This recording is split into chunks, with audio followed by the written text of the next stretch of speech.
ក្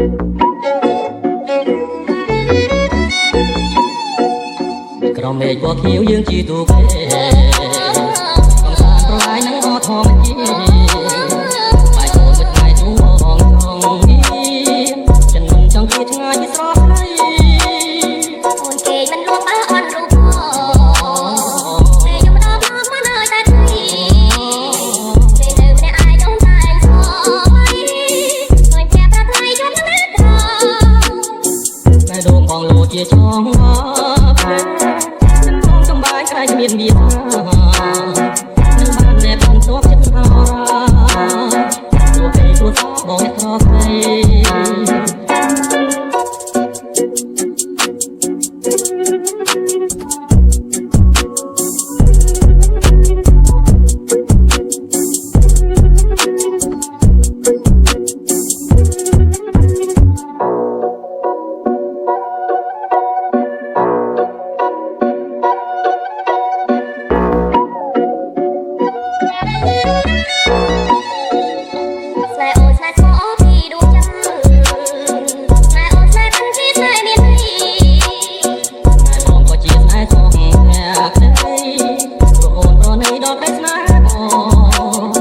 មានអ្វីខ្ញុំជាស្នេហាស្នេហ៍ស្នេហ៍ចិនដាដូចយើងពីរ